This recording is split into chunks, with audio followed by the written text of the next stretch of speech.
പറയാ ഒരു ഭാഗ്യം പോലെ ചേച്ചിക്ക് അല്ലെ? ഭാഗ്യത്തിന്റെ അല്ല, ശരിക്കും പറഞ്ഞാൽ ലളിതാമ്മ എന്ന് പറഞ്ഞാൽ എനിക്ക് വേറൊരു അമ്മ തന്നെയാണ്. അപ്പോ എന്നെ വഴക്കു പറയും, വയസ്സായതിന്റെയും ഒരുപാട് ഇത് കഴിക്കുന്നുണ്ട്, മരുന്ന് കഴിക്കുന്നുണ്ട്, അതിന്റെയൊക്കെ ഒരുപാട് പ്രശ്നങ്ങളും ഫ്രസ്ട്രേഷനും ഇറിറ്റേറ്റഡ് ആവുകയൊക്കെ ചെയ്യായിരുന്നു. അപ്പോ ദേഷ്യം വരും, പെട്ടെന്ന് ദേഷ്യം വരും. അവസാന കാലഘട്ടം പറയണേ, ദേഷ്യം വരികയൊക്കെ ചെയ്യും. അപ്പോൾ എന്നെ ദേഷ്യപ്പെട്ടാലും ഞാൻ ഇങ്ങനെ ഇരിക്കും. പിണങ്ങിയൊക്കെ ഇരിക്കുവാണെങ്കിലുണ്ടല്ലോ, നമ്മുടെ അമ്മമാര് പറയുന്ന പോലെയാ, ഊണ് കഴിക്കാതെയൊക്കെ പിണങ്ങിയിരിക്കും. ഞാൻ പിണക്കം വന്നു കഴിഞ്ഞാൽ ഞാൻ ഭക്ഷണം കഴിക്കാതിരിക്കുമ്പോഴത്തേക്കും പറയും, പെണ്ണേ എന്നെ കൊണ്ട് പുറയിപ്പിക്കരുത്, ഒന്നിരിക്കും ഇങ്ങോട്ടും എന്നൊക്കെ പറഞ്ഞ അത്ര ഒരു ഫ്രീഡം ഉള്ള ഒരാളാണ്. പിന്നെ ഞാൻ കുറച്ചാൾ കൊച്ചിയിൽ താമസിച്ചിരുന്നു, ഒരു 10 വർഷത്തോളം. അത് ലളിതാമ്മയാണ് എന്നെ കൊണ്ടുവന്നത്. ലളിതാമ്മയുടെ അമ്മ താമസിച്ചിരുന്ന ഫ്ലാറ്റിന്റെ താഴത്തെ ഫ്ലാറ്റില് അവിടെ റൂമുണ്ട്, നീ വന്ന് താമസിക്കുന്നു പറഞ്ഞ് ഞങ്ങൾ കൊച്ചി ഷിഫ്റ്റ് ആവുന്ന നേരത്ത് അവിടെ തന്നെ എനിക്ക് ഫ്ലാറ്റ് എടുത്ത് തരുന്നതും ഒക്കെ അമ്മയായിരുന്നു. അപ്പോൾ എന്തെങ്കിലും ഒരു ആവശ്യം വന്നാലും സിദ്ധു എപ്പോഴും കാണില്ല. സിദ്ധു എന്തെങ്കിലുമൊക്കെ ഷൂട്ടിന്റെ തിരക്കൊക്കെ ആണെങ്കിൽ ഞാനായിരുന്നു അമ്മയെ കൊണ്ടുവരുന്നത്. പർച്ചേസ് ചെയ്യാൻ ഷോപ്പിങ്ങിന് പോകുന്നത് ഞങ്ങൾ ഒരുമിച്ചായിരുന്നു. ഹോസ്പിറ്റലിൽ കൊണ്ടുവരുന്നത് ഞാനായിരുന്നു. അങ്ങനെ ഭയങ്കര അറ്റാച്ച്മെന്റ് ആയി. അമ്മയ്ക്ക് വിഷമം വന്നാൽ അമ്മ എന്തെങ്കിലുമൊക്കെ ടെൻഷനോ വിഷമോ വന്നു കഴിഞ്ഞാൽ അമ്മയ്ക്ക് ഒറ്റ പ്രശ്നമേ ഉള്ളൂ, നമ്മുടെ ആകെയുള്ള നെഗറ്റിവിറ്റി അതാണ്. അപ്പം തന്നെ പോയിട്ട് കുറെ സാരി മേടിച്ച് ഷോപ്പ് ചെയ്ത് കാശ് കളയും. അതാണ് അമ്മയുടെ ഏറ്റവും വലിയ പ്രശ്നം. അപ്പൊ ലാസ്റ്റ് ഒക്കെ ആയപ്പോഴത്തേക്കും കുറച്ച് ബുദ്ധിമുട്ടും കാര്യങ്ങളൊക്കെ വന്നപ്പോഴേക്കും അമ്മയ്ക്കും ഈ പറഞ്ഞ പോലെ തട്ടിമുട്ടിയിൽ നിന്ന് വിട്ടു നിൽക്കാനായിട്ടൊരു വിഷമമായി. കാരണം ഓർമ്മയ്ക്ക് കുറച്ച് ഈ ഡയലോഗൊക്കെ കാണാതെ പറയുന്നതാണ്. അതൊക്കെ വന്നപ്പോഴത്തേക്കും കുറച്ച് അമ്മ ഒന്ന് റെസ്റ്റ് എടുക്കട്ടെ എന്ന് വിചാരിച്ചിട്ട് തന്നെ തട്ടിമുട്ടിയിൽ നിന്ന് മാറ്റിയപ്പോഴത്തേക്കും പാവം എന്നെ വിളിച്ച് ചോദിക്കുമായിരുന്നു, എന്താടി എന്നെ വിളിക്കാത്തെ? ഭയങ്കര വിഷമം. എന്താടി നീ പറ, എന്താടി എന്നെ വിളിക്കാത്തെ എന്നൊക്കെ പറയായിരുന്നു. എന്നിട്ട് ലാസ്റ്റ് സമയത്ത് അമ്മ തമിഴ്നാട്ടിലൊരു തമിഴ് സിനിമ ചെയ്തുകൊണ്ടിരിക്കുകയായിരുന്നു.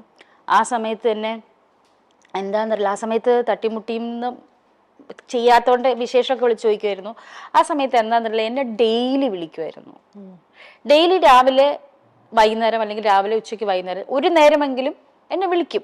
ഗുളിക കഴിക്കുന്ന പോലെ വിളിക്കും. വിളിച്ചിട്ട് വിശേഷങ്ങളൊക്കെ പറയും. സാധാരണ ഞാൻ അങ്ങോട്ട് വിളിച്ചില്ലെങ്കിലായിരുന്നു അമ്മ എൻ്റെ അടുത്ത് പരാതി പറഞ്ഞിരുന്നത്. നിനക്കല്ലെങ്കിലും വേണ്ടല്ലോ, വയസ്സായ നമ്മളെയൊന്നും വേണ്ടല്ലോ, തള്ളമാരെയൊന്നും വേണ്ടല്ലോ എന്നൊക്കെ പറയുമായിരുന്നു. അപ്പൊ സിദ്ധുവിനെയും ശ്രീകുട്ടിയെയും എങ്ങനെ സ്നേഹിച്ചു അതുപോലെ തന്നെ അമ്മ എന്നെ സ്നേഹിച്ചു എന്ന് വിശ്വസിക്കുന്ന ഒരാളാണ് ഞാൻ. എവിടെ പോയാലും കൂടെ കൊണ്ടുപോയിരുന്നു. അപ്പൊ ആ സമയത്ത് ഞാൻ അന്ന് ഫാമിൽ കുറച്ച് തിരക്കൊക്കെ ആയിരുന്നു. ഞാൻ ഫോൺ എടുക്കുകയോ സംസാരിക്കുകയൊക്കെ ചെയ്യും. ചില സമയത്ത് ഫോൺ എടുത്തില്ല തിരിച്ചു വിളിക്കുകയൊക്കെ ചെയ്യും. പക്ഷെ ആ സമയം ആയതുകൊണ്ട് ഞാൻ എപ്പോഴും ഫോൺ എടുക്കുമായിരുന്നു. എടുത്ത് സംസാരിച്ച് പറഞ്ഞത് തന്നെ ചിലപ്പോൾ പിന്നെയും പറയും. അപ്പൊ കൂടെയുള്ള സ്ത്രീ പറയായിരുന്നു, എന്തിനാ ആ കുട്ടി എപ്പോഴും ഇങ്ങനെ വിളിക്കണേ, അതെന്തെങ്കിലും തിരക്കിലാവില്ലേ എന്ന് പറഞ്ഞപ്പോൾ ഒരു ദിവസം ചീത്ത പറഞ്ഞു എന്ന് പറഞ്ഞു. അതിന് നിങ്ങൾക്കെന്താ, ഞാനല്ലേ അവളെ വിളിക്കണേ, എൻ്റെ ഫോണിലല്ലേ ഞാൻ വിളിക്കണേ, അവളെ അല്ലേ വിളിക്കണേ, നിങ്ങൾ ആരെയല്ലല്ലോ, നിങ്ങൾക്ക് എന്താ പ്രശ്നം എന്ന് ചോദിച്ചു വഴക്ക് പറഞ്ഞു. അത് ഇവർ തന്നെയാ പറഞ്ഞേ, അങ്ങനെ എന്നെ അടുത്ത് പറഞ്ഞിരുന്നു എന്ന് പറഞ്ഞു. അപ്പോൾ 3-4 ദിവസം കഴിഞ്ഞപ്പോൾ എനിക്ക് കോള് വരുന്നില്ല. 2-3 ദിവസമായിട്ട് കോള് വരുന്നില്ല.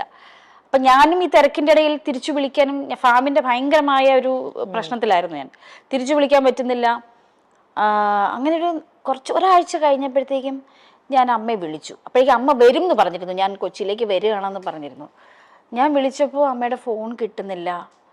അത് കഴിഞ്ഞ് ഞാൻ ആരോ ഇങ്ങനെ പറഞ്ഞു, ഞാൻ വിളിച്ചു, ശ്രീകുട്ടിയെ സിദ്ധു ആരെ വിളിച്ചപ്പോഴാണ് പറഞ്ഞത് അമ്മ ഹോസ്പിറ്റലൈസ്ഡ് ആണ്. ചേച്ചിക്ക് അന്നേരം ഭയങ്കര ഒരു പെയിൻ ആയിരുന്നിരിക്കും അല്ലേ? എനിക്ക് ഭയങ്കര പെയിൻ എന്നതിലുപരി ഞാൻ 2 ദിവസം കഴിഞ്ഞപ്പോ എന്തുകൊണ്ട് വിളിച്ചില്ല എന്നൊരു ഇതായിട്ട്. കാരണം അപ്പോഴേക്കും ആരെയും കേറ്റാത്ത അവസ്ഥയിലായി. അമ്മ ഹോസ്പിറ്റലിൽ കുറച്ച് സീരിയസ് ആയിട്ടായി, ആരും കേറ്റില്ല, അങ്ങനെ ഒരു അവസ്ഥ. ഞാൻ വിളിച്ചു ചോദിച്ചു, ശ്രീകുട്ടിയെ വിളിച്ചു ചോദിച്ചു, പറഞ്ഞില്ല ചേച്ചി ആരും കേറ്റുന്നില്ല, ഞങ്ങളെപ്പോഴും കേറ്റുന്നില്ല. അപ്പൊ എനിക്കൊന്ന് കാണാൻ പോലും എനിക്ക് അമ്മയെ പറ്റിയില്ല. അതെനിക്ക് ഭയങ്കര വിഷമായി. അത് കഴിഞ്ഞ് ഹോസ്പിറ്റലിൽ നിന്ന് വീട്ടിൽ വന്ന് കുറച്ച് നാൾ കിടന്നല്ലോ, അന്ന് ഞാൻ പോയി കണ്ടു.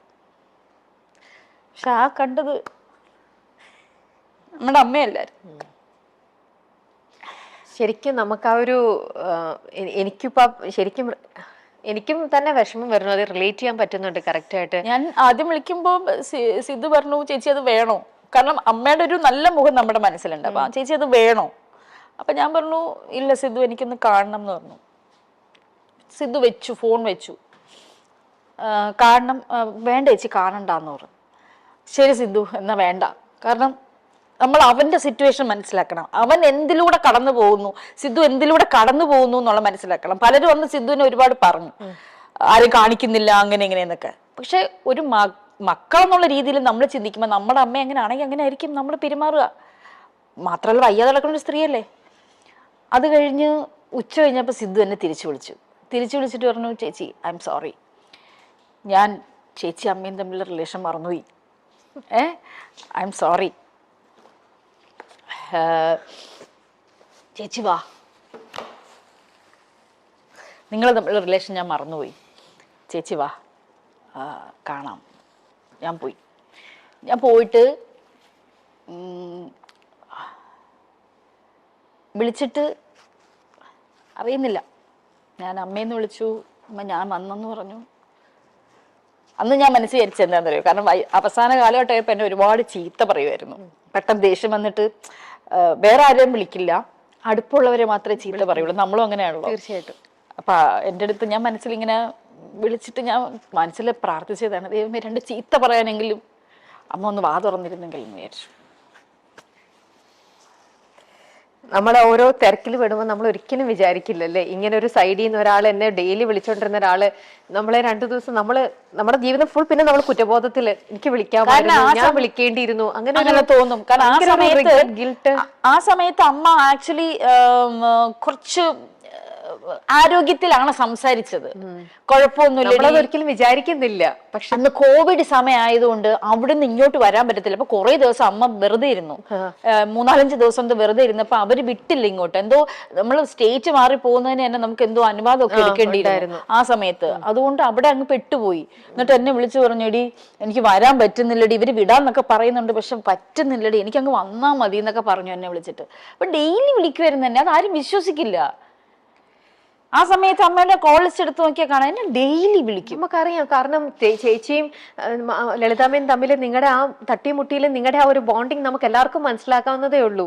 ശരിക്കും എത്രത്തോളം സ്വന്തം മോളെ പോലെ ആ ഒരു ഫ്രീഡം ഇപ്പൊ ചേച്ചി പറയുമ്പോൾ തന്നെ അത് ശരിക്കും അത് ഫീൽ ചെയ്യണു. നമുക്കിനിയിപ്പോ ഒന്നും ചെയ്യാൻ പറ്റില്ല. നമ്മൾക്കിപ്പം എന്താ പറയാ, അമ്മ സ്വന്തം അമ്മമാര് ചെയ്യുന്ന പോലെ തന്നെ മക്കളെ കൊണ്ട് ഓരോന്ന് ചെയ്യിക്കുന്ന പോലെ തന്നെ KSF-ല് ചിട്ടി ചേർപ്പിച്ചത് ലളിതാമ്മയാണ്, ഹെൽത്ത് ഇൻഷുറൻസ് എടുപ്പിച്ചത് ലളിതാമ്മയാണ്. എനിക്കൊന്നും ഉണ്ടായിരുന്നില്ല.